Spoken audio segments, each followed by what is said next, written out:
Y esta mañana con mucho gusto le estoy dando los buenos días, la bienvenida a Luis Puig, dirigente del PVP, Partido por la Victoria del Pueblo, Espacio 567. Puig, buen día, bienvenido. Buen día, Alberto, un gusto estar conversando contigo y con tu audiencia. Una mañana especial, un día particular, estamos en lo previo a una fecha emblemática, histórica, heroica. Arrancó la dictadura, pero arrancó la resistencia. Sin duda que eso es un distintivo, me parece muy claro, de nuestro país y de nuestro movimiento sindical. La actitud de compromiso con la democracia, la actitud de jugarse por la democracia del movimiento sindical uruguayo, y mucho más que eso, porque cuando avanzaba,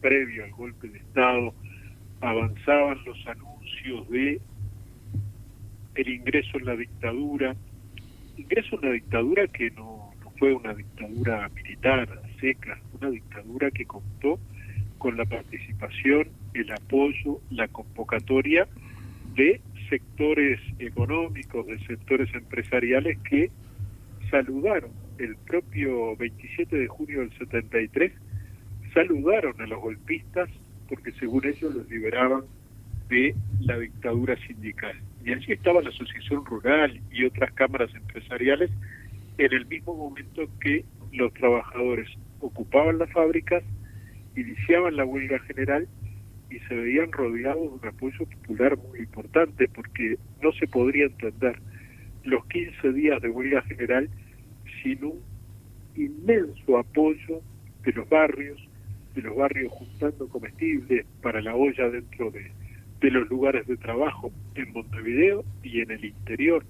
Por tanto, yo creo que esta experiencia que vivió el pueblo uruguayo convocado por los trabajadores a partir de la huelga general del 73 es una seña de identidad, pero al mismo tiempo nos permite sacar conclusiones en el presente, por lo menos saber quién es quién dentro del Uruguay y qué comportamiento se tuvo en los momentos más difíciles de nuestra historia.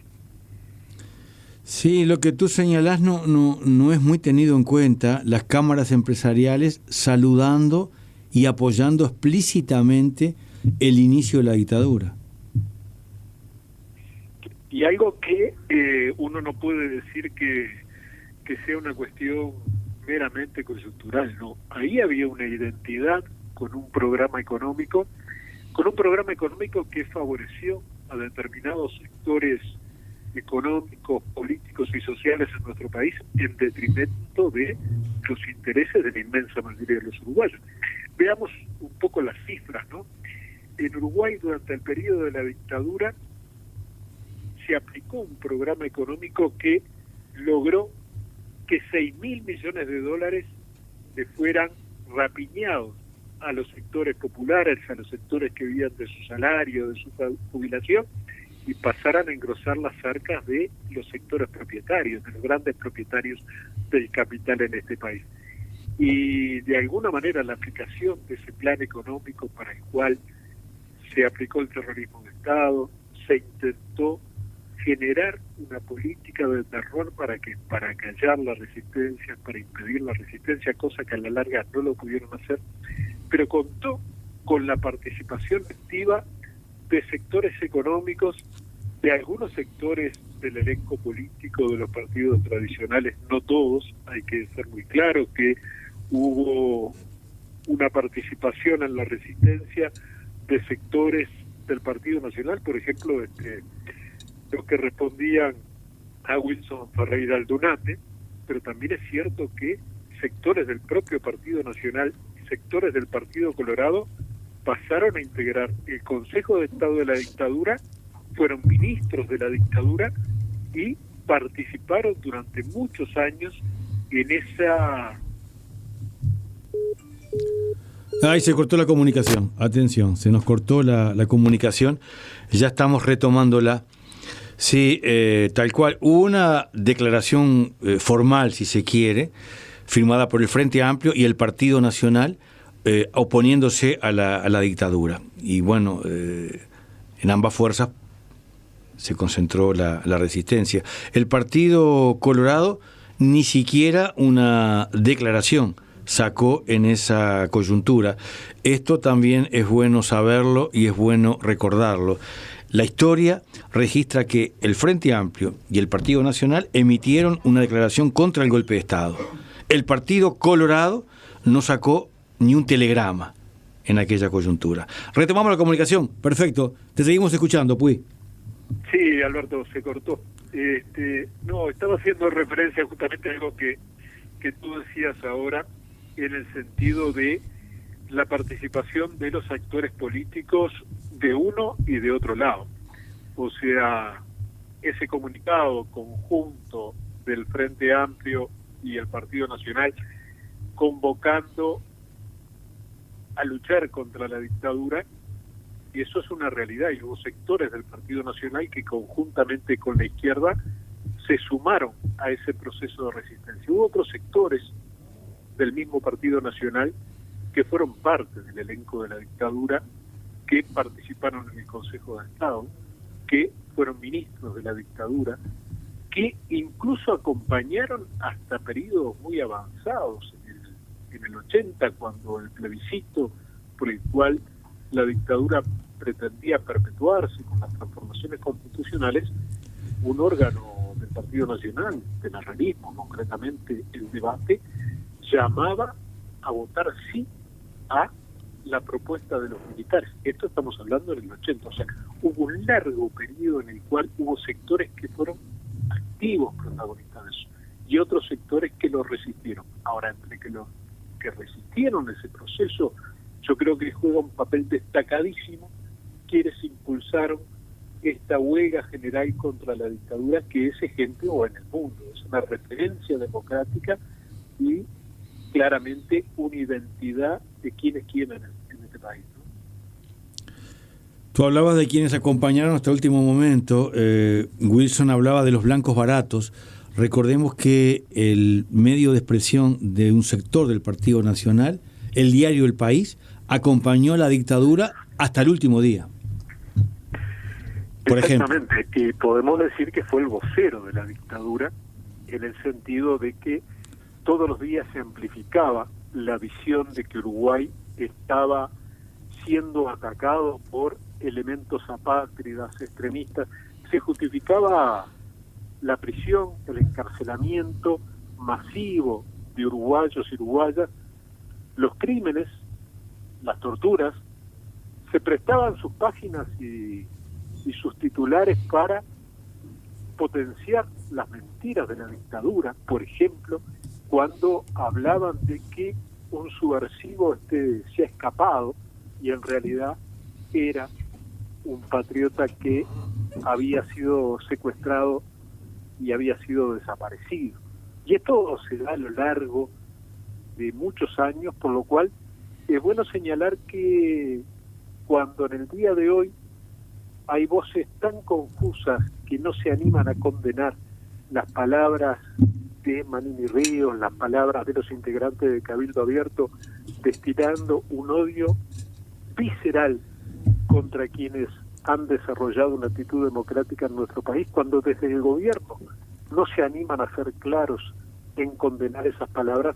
Bueno, yo creo que hay páginas de la historia que nos deberían recordar cómo se generaron los caminos para instalar una dictadura cívico-militar, ¿verdad? Sí, el momento es que algunas ideas conservadoras están como envalentonadas y están arremetiendo y están ganando posiciones.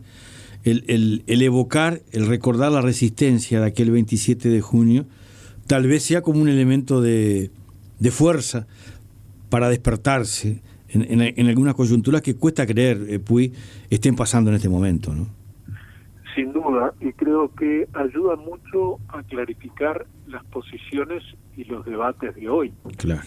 Porque es común encontrar los grandes medios de comunicación en los que responden al gobierno a pie juntillas, los que hoy están intentando blindar las decisiones políticas, económicas y las consecuencias sociales que está teniendo sobre nuestro pueblo de la política del gobierno. Esos mismos sectores muchas veces cargan sus tintas contra el movimiento sindical, al cual no dudan de que tildar de antidemocrático, de abrazar totalitarismo, sería bueno recordar una vez más quién es quién.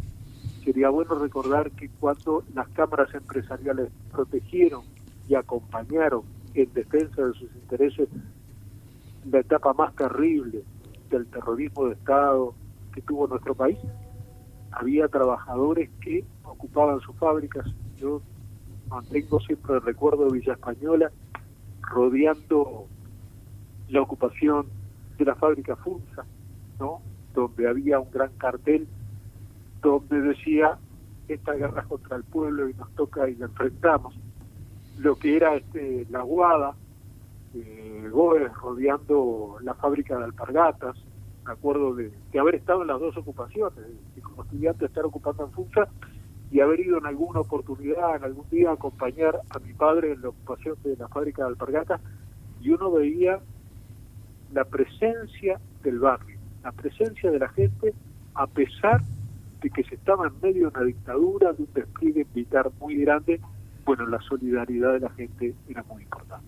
Todo un simbolismo que mañana partan dos marchas, una de la universidad y otra de la Plaza Huelga General. Yo recordaba aquella mítica consigna: obreros y estudiantes unidos y adelante. Claramente se expresó, venía de antes de la dictadura esa consigna, pero se expresó con muchísima claridad cuando en medio de la huelga general, las movilizaciones, bueno, lo que fue la expresión de aquella histórica movilización del 9 de julio, multitudinaria, enfrentando a la dictadura naciente, eso que los medios de comunicación, los mismos canales que hoy están presentes, decían una sonada de algunas decenas, eran miles y miles, enfrentando a la dictadura.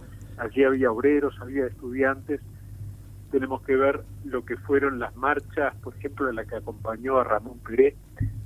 Esa presencia de trabajadores y estudiantes se había construido durante años, ¿no? Y es otro jalón de la historia de nuestro país que la autonomía universitaria se haya logrado con movilización también de los trabajadores.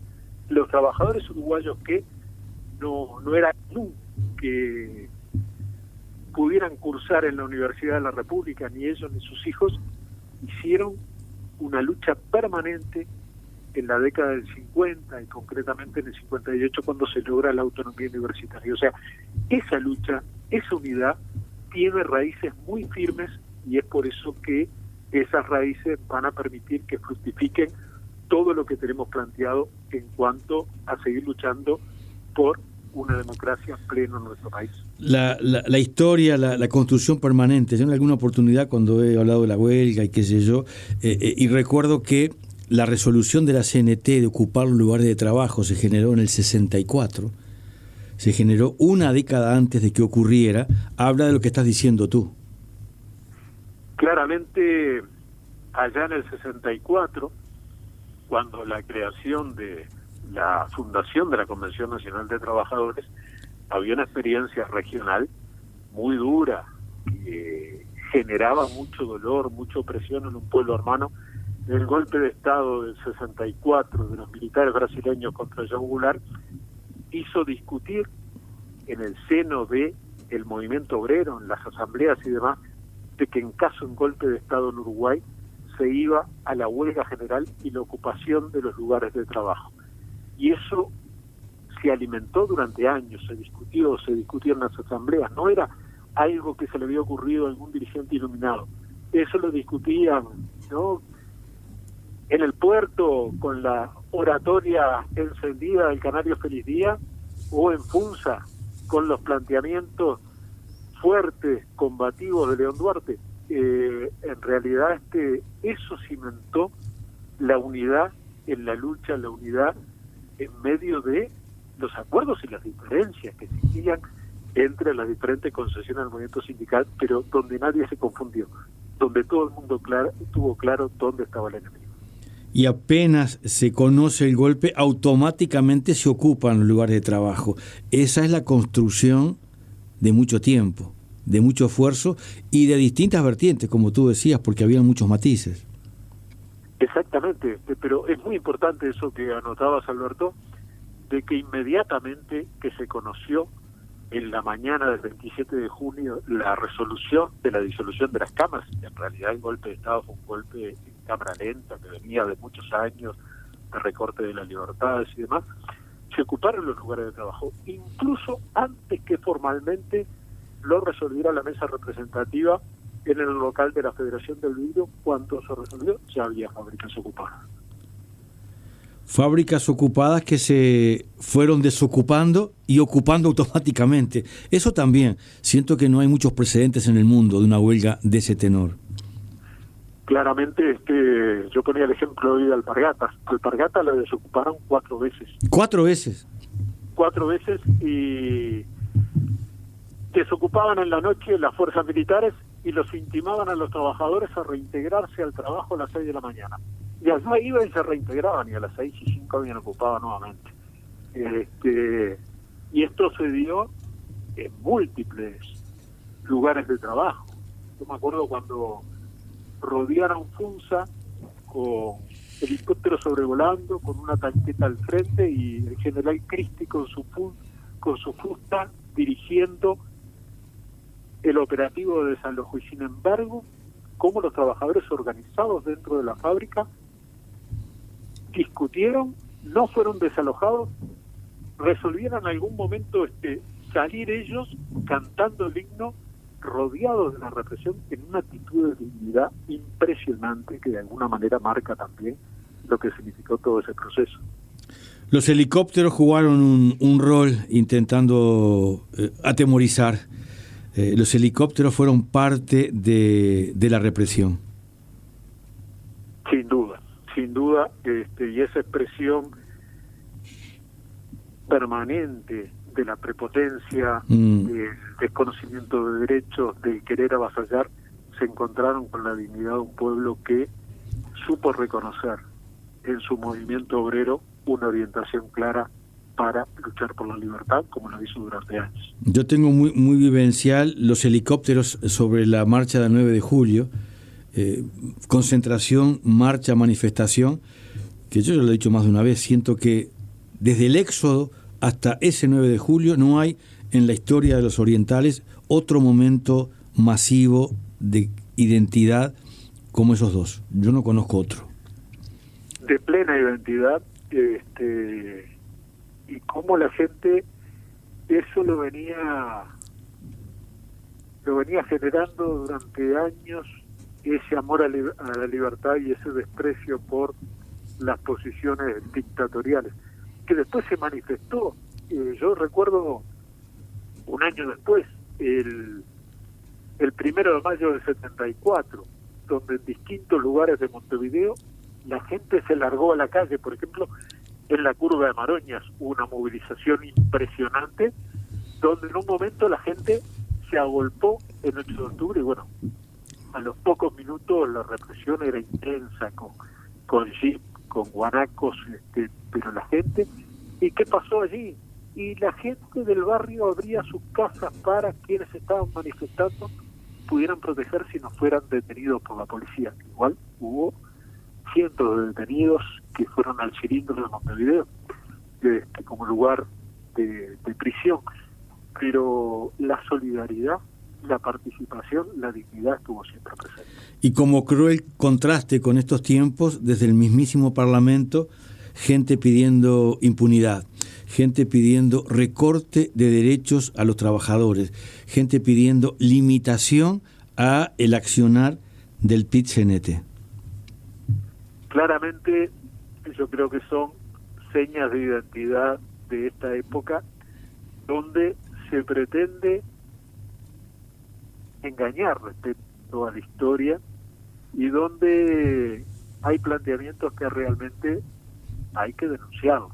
Cuando se dice por parte de dirigentes políticos, se cuestiona la justicia por procesar a quien mató por la espalda a un preso indefenso, pero eso también se hace por parte del propio ministro de Defensa, es sumamente grave porque cuando se dice 48 años después se condena a un militar por esas acciones, un asesinato, un cobarde asesinato por la espalda, se olvidan que fueron protagonistas de generar la impunidad que impidió que durante décadas la justicia pudiera actuar. Sí, asesinato por la espalda a un prisionero que corría esposado.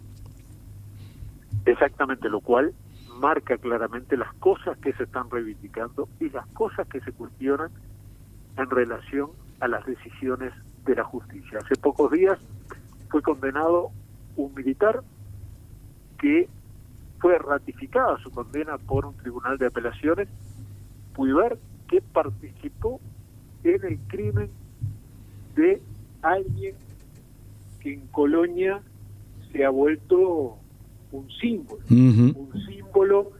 de lo que ha sido a lo largo de estos años la lucha contra la impunidad. Y bueno, cuando se lo condena también se dice que no se puede soslayar el hecho de que hay que cuestionar a la justicia, se dice, por haber justamente hecho honor a su nombre y haber, en este caso, haber hecho justicia. Sí, todo un simbolismo, porque estás hablando de un vecino de Carmelo, de un dueño de una heladería, de una persona que todo el mundo habla de un vecino bueno, que no tenía una afiliación política, que su delito había sido ser votante del Frente Amplio, y su arriesgada acción fue en plena tortura querer defender a muchachas que estaban siendo maltratadas y violadas. Sin duda, y eso de alguna manera nos marca claramente esas actitudes que se dieron en el pueblo uruguayo, esas actitudes donde yo creo que la dignidad ha asomado de diferentes formas y ha generado la posibilidad de que, bueno, que ante tanto agravio, tanta cosa para desleñar, ese ejemplo de Parrini que tú dabas es una referencia que a nosotros nos llena de orgullo y nos llena de compromiso. En el cierre de la charla le pido a Luis Puig que esté en un diálogo imaginario con alguien muy joven que esté esta mañana en sintonía con la rueda de Mariando y que diga 27 de junio, otra fecha, de vuelta están con cosas del pasado, cambiemos la página, pensemos en el futuro. Este discurso machacante que varios medios están intentando imponer en este mismo instante, pido una reflexión en voz alta a Luis Puig. Bueno, justamente que a los jóvenes de hoy decirles que seguramente tienen algún vínculo, algún parentesco con algunos de los miles de héroes anónimos que participaron en la gesta democrática más importante de nuestro país, que fue la huelga general contra la dictadura. Hugo Cores siempre hacía referencia a esto, a tratar de analizar con los jóvenes, con las nuevas generaciones, que quienes se opusieron a la dictadura eran jóvenes como hoy lo son ellos, que estuvieron dispuestos a sacrificar su libertad y hasta su vida en procura de la felicidad colectiva, y que seguramente, rastreando en la historia, muchos jóvenes de hoy van a encontrar que tal vez sus abuelos fueron protagonistas, partícipes de una gesta que llena de orgullo a la democracia en el Uruguay y en el mundo. Puig, que tengas buena jornada. Igualmente, Alberto. Esta mañana con nosotros Luis Puig, dirigente del PVP, Partido por la Victoria del Pueblo, espacio 567 en lo previo a otro 27 de junio.